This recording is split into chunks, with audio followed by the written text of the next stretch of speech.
ఉమ్మడి నెల్లూరు జిల్లా వెంకటగిరిలో దొంగలు రెచ్చిపోతున్నారు. 2 రోజుల క్రితం జగన్ కాలనీలో చోరీ మరవక ముందే మరుసటి రోజు మళ్లీ చోరీ జరిగింది. ప్రభుత్వ టీచర్ కృష్ణయ్య ఇంట్లో 50 లక్షలు విలువైన బంగారం, వెండి ఆభరణాలు దొంగిలించినట్లుగా పోలీసులకు ఫిర్యాదు చేశారు.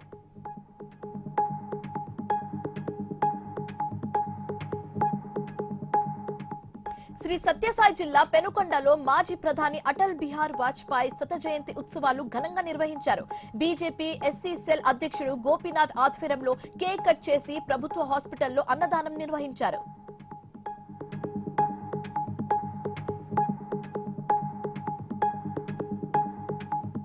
నెల్లూరు జిల్లా కప్పరాల తిప్పలో కావలి డీఎస్పీ శ్రీధర్ ఆధ్వర్యంలో గార్డెన్ సర్చ్ నిర్వహించారు. ఈ దాడిలో 30 మంది అనుమానిత వ్యక్తులను అదుపులోకి తీసుకున్నారు. 36 ద్విచక్ర వాహనాలు, ఒక కారును స్వాధీనం చేసుకున్నట్లు డీఎస్పీ తెలిపారు.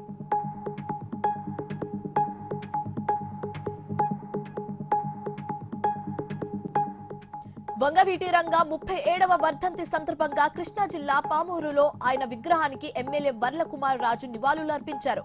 ప్రతి పేదవాడి మనసులో చిరస్థాయిగా నిలిచిపోయిన వ్యక్తి అని కొనియాడారు.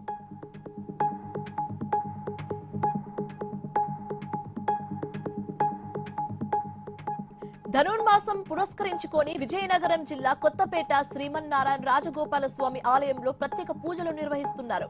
వేకువజాము నుండే భక్తులు దర్శనం కోసం బారులు తీరారు. స్వామి నామస్మరణతో ఆలయ ప్రాంగణం మార్మోగింది.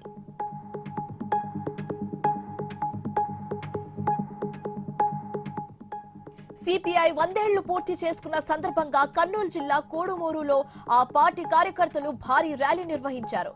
అనంతరం కేక్ కట్ చేసి సంబరాలు చేసుకున్నారు.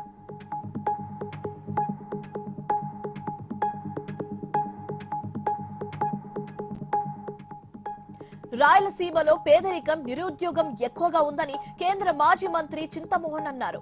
సీమ నుంచి 7 ముఖ్యమంత్రులు 40 ఏళ్లు పాలించినా అభివృద్ధి జరగలేదని ఆరోపించారు.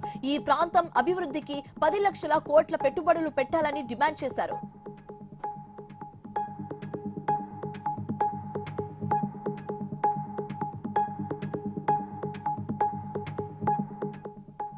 అంబేద్కర్ కోనసీమ జిల్లా ఆదివరపుపేట రాక్ చర్చ్ లో క్రిస్మస్ వేడుకలు ఘనంగా నిర్వహించారు.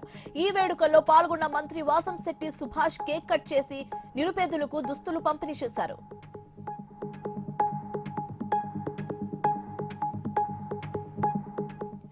హైదరాబాద్ రాజేంద్ర నగర్ జోనల్ కమిషనర్ కార్యాలయాన్ని జీహెచ్ఎంసీ కమిషనర్ ఆర్వి కన్నన్ ప్రారంభించారు.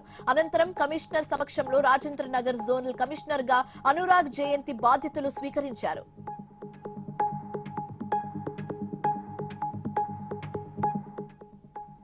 గుంటూరు జిల్లా పెదనండిపాడులో సుప్రీంకోర్టు విశ్రాంత న్యాయమూర్తి జస్టిస్ లావు నాగేశ్వరరావును గవర్నర్ అబ్దుల్ నజీర్ కలిశారు. గవర్నర్ తో పాటు collector Tamim Ansariya, SP Vakul Jindal, MLA Ramanjaneyulu కూడా ఉన్నారు.